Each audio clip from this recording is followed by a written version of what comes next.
ഈ അടുത്ത് എൻ്റെ ഒരു സുഹൃത്ത് ഖത്തറിൽ വർഷങ്ങളായിട്ട് റെസ്റ്റോറൻറ്റ് റൺ ചെയ്യുന്ന ഒരു വ്യക്തിയാണ്. അദ്ദേഹത്തിൻ്റെ കുറച്ച് എംപ്ലോയീസിൻ്റെ ഫുഡ് ഹാൻഡ്ലർ സർട്ടിഫിക്കറ്റ് റിന്യൂ ചെയ്യാത്തതിൻ്റെ പേരിൽ 50,000 റിയാൽ അദ്ദേഹം ഫൈൻ അടച്ചു.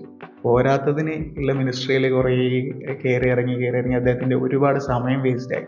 ഈ ഒരു എക്സ്പീരിയൻസ് ആൾ എൻ്റെ അടുത്ത് ഷെയർ ചെയ്തിട്ടുണ്ടായിരുന്നു. ഈ ഫുഡ് ഹാൻഡ്ലർ സർട്ടിഫിക്കറ്റ് എന്ന് പറഞ്ഞാൽ വെറും 20 റിയാലിന്റെ കേസാണ്. ആൾ ഒരുപാട് റെസ്റ്റോറൻ്റ് ഒക്കെ നടത്തുന്ന വ്യക്തിയാണോ? അതെ, ഖത്തറിൽ അദ്ദേഹത്തിന് 3ഓളം ബ്രാഞ്ചുകളുണ്ട്. പോരാത്തതിന് 50ലധികം എംപ്ലോയീസ് അദ്ദേഹത്തിനുണ്ട്. പക്ഷേ ഈ മിനിസ്ട്രി വർക്കുകളൊക്കെ അദ്ദേഹം ഡയറക്റ്റ് ആയിട്ട് ഡീൽ ചെയ്യുന്ന വ്യക്തിയാണ്. ഈ ഡയറക്റ്റ് ഡീലിംഗ് ആണ് ഇവിടുത്തെ പ്രശ്നം. ഈ മിനിസ്ട്രി ടാസ്കുകളൊക്കെ എല്ലാവരും സംബന്ധിച്ച് ഒരു തലവേദനയാണ്. എന്നാൽ അത് ഡയറക്റ്റ് കംപ്ലീറ്റ് ചെയ്താൽ മാത്രമേ ഒരു സമാധാനം കിട്ടുള്ളൂ. ഇവിടെയാണ് നമ്മളെ PGSC ക്ലബിൻ്റെ റോള്. ഇവർക്ക് ഈ വർക്കുകളൊക്കെ ഔട്ട്സോഴ്സ് ചെയ്യാൻ പറ്റും. നമ്മളതൊരു ടീമായിട്ട് തന്നെ കംപ്ലീറ്റ് ചെയ്യും.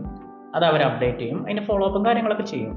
ഇവിടെ അവർക്ക് സമയം ലാഭമാണ്, പണം ലാഭമാണ്, എല്ലാം ലാഭമാണ്. അപ്പം അവർക്ക് ഈ ബിസിനസ്സിൽ ഡയറക്റ്റ് ഫോക്കസ് ചെയ്യുകയും ചെയ്യാം, അതേ സമയം തന്നെ അവരുടെ മിനിസ്ട്രി വർക്കുകൾ വളരെ സ്മൂത്തായിട്ട് കൈകാര്യം ചെയ്യുകയും ചെയ്യും.